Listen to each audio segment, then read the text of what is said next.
মৌমাছি এমন এক বিস্ময়কর প্রাণী যারা শুধু মধু উৎপন্নই করে না, বরং তারা ফল ফসলের পরাগায়নের জন্যও গুরুত্বপূর্ণ ভূমিকা রাখে। তারা আচ্ছাদিত ফসলের পরাগায়ন করে, যা মাটিতে পুষ্টি যোগায় এবং উপকারী শিকারীকে আকর্ষণ করে, যারা ক্ষেতের কীটপতঙ্গ দমনে বিশেষভাবে কার্যকর। প্রকৃতপক্ষে আমরা যে সমস্ত খাদ্য ফসল গ্রহণ করি তার প্রায় 1/3 মৌমাছি পরাগায়ন করে। মহান আল্লাহ তাআলা মৌমাছি সম্পর্কে পবিত্র কোরআনুল কারিমে এমন কিছু তথ্য দিয়ে রেখেছেন যা আধুনিক বিজ্ঞান বিশ্লেষণ করে নানান চমকপ্রদ তথ্য বিশ্ববাসীকে জানিয়েছেন।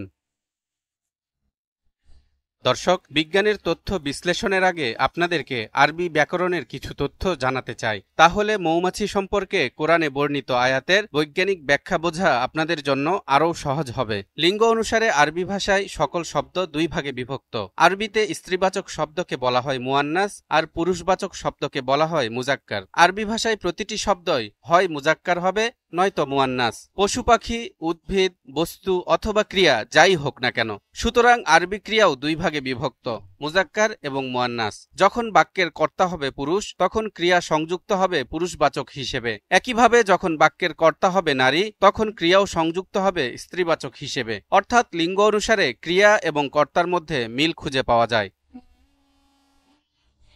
এবার আসুন সূরা আন-নাহলের ৬৮ এবং ৬৯ নম্বর আয়াতে মহান আল্লাহ তাআলা মৌমাছি সম্পর্কে কি তথ্য দিয়েছেন দেখে আসি।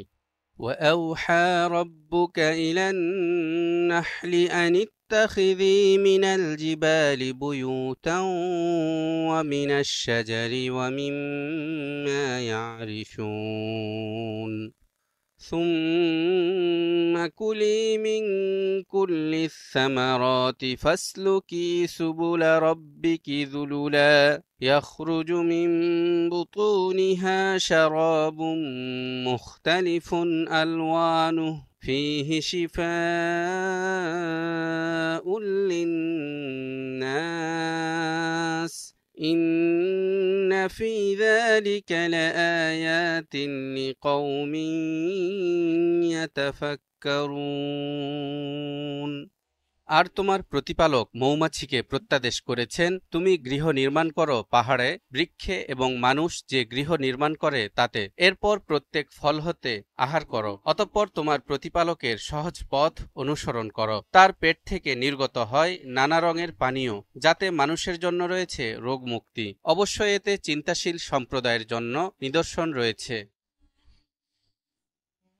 আরবিতে সব মৌমাছিকেই নাহল বলা হয়, সে পুরুষলিঙ্গ বা স্ত্রীলিঙ্গ যাই হোক না কেন। অর্থাৎ আলাদাভাবে মৌমাছির স্ত্রীবাচক কোনো শব্দ নেই। তবুও মহান আল্লাহ তাআলা এই দুইটি আয়াতে স্ত্রী মৌমাছির কর্মতৎপরতা বোঝাতে ক্রিয়ার স্ত্রীবাচক বিশেষণ ব্যবহার করেছেন, যেমনটি আমরা আগেই আলোচনা করেছি। আরবি ভাষায় লিঙ্গ অনুসারে ক্রিয়া বিভিন্নভাবে সংযুক্ত হয়। এই নিয়মটি পৃথিবীর আরও অনেক ভাষাতেই দেখা যায়। যখন বলা হচ্ছে মৌমাছি কি কি কাজ করে, তখন ক্রিয়া সংযুক্ত হচ্ছে স্ত্রীলিঙ্গ অনুসারে। যেমন ইত্তাখিযি, অর্থাৎ তুমি ঘর নির্মাণ করো। এখানে পুরুষবাচক ক্রিয়া ইত্তাখায না বলে ইত্তাখিযি বলা হয়েছে। কুলি, অর্থাৎ তুমি ভক্ষণ করো। এখানে পুরুষবাচক ক্রিয়া কুল না বলে কুলি বলা হয়েছে। উসলুকি, অর্থাৎ তুমি তোমার প্রতিপালকের পথ অনুসরণ করো। এখানেও পুরুষবাচক ক্রিয়া উসলুক না বলে উসলুকি ব্যবহৃত হয়েছে। বুতুনিহা, অর্থাৎ তার পেটসমূহ থেকে। এখানেও হু ব্যবহার না করে স্ত্রীবাচক সর্বনাম হা ব্যবহার করা হয়েছে। কোরআনে মৌমাছির যেসব কাজের কথা বলা হয়েছে, যেমন বাসস্থান তৈরি করা অর্থাৎ মৌচাক বানানো, মধু সংগ্রহের জন্য বিভিন্ন ফল ফুল খাওয়া, আল্লাহর দেখানো পথ অনুসরণ করে নেতৃত্ব দান করা এবং পেট থেকে মধু দান করা, আর এই সব কাজগুলোই সম্পাদিত হয় স্ত্রী মৌমাছি দ্বারা। এখন কোরআনের দেয়া এই তথ্যগুলো সম্পর্কে বিজ্ঞান কি বলছে? ১৫০০ বছর আগের তথ্য কি আধুনিক বিজ্ঞান মেনে নিয়েছে, নাকি একে কাল্পনিক তথ্য বা মনগড়া কথা বলে উড়িয়ে দিয়েছে? দর্শক, চলুন তা ইতিহাস ও বিজ্ঞানের পাতা উল্টে দেখে আসি। আজ থেকে প্রায় ৩০০ বছর আগে মৌমাছি নিয়ে গবেষণা শুরু করেন বিজ্ঞানীরা। তবে মৌমাছি বিশেষজ্ঞ জার্মান বিজ্ঞানী কার্ল ভন ফ্রিচ গবেষণা করে এমন সব তথ্য বিশ্ববাসীর সামনে তুলে ধরেন যা মহাগ্রন্থ আল কোরআনের বর্ণনার সাথে হুবহু মিলে যায়। এমনকি মৌমাছির দেহতত্ত্ব ও জীবনচক্র নিয়ে গবেষণা করায় ১৯৭৩ সালে নোবেল পুরস্কার লাভ করেন এই জার্মান বিজ্ঞানী।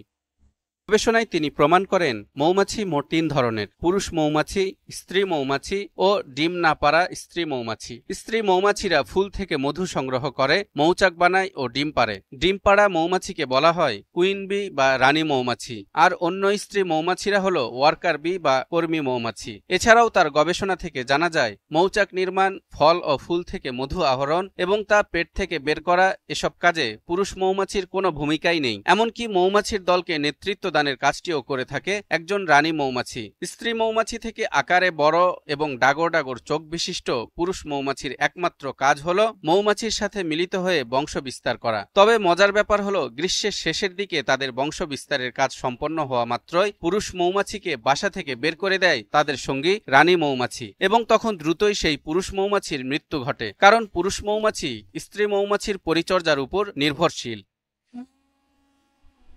অথচ আগে একটা সময় পুরুষ মৌমাছিকেই মূল ভূমিকা পালনকারী হিসেবে ভাবা হতো। এর প্রমাণ পাওয়া যায় বিখ্যাত ইংরেজ সাহিত্যিক শেক্সপিয়ারের হেনরি দ্য ফোর্থ রচনায়। এই নাটকের কিছু চরিত্রে মৌমাছি সম্পর্কে আলোচনা এসেছে। সেখানে পুরুষ মৌমাছিকে সৈনিক উল্লেখ করা হয়েছে এবং বলা হয়েছে তাদের একজন রাজা আছে। আসলে শেক্সপিয়ারের যুগের লোকজন এরকমই চিন্তা করত। তাদের ধারণা ছিল শ্রমিক মৌমাছিরা পুরুষ, তারা ঘরে ফিরে রাজা মৌমাছির কাছে জবাবদিহি করে। কিন্তু প্রকৃত সত্য হলো শ্রমিক মৌমাছিরা স্ত্রী জাতি এবং তারা রাজার কাছে নয়, বরং রানীর কাছেই জবাবদিহি করে।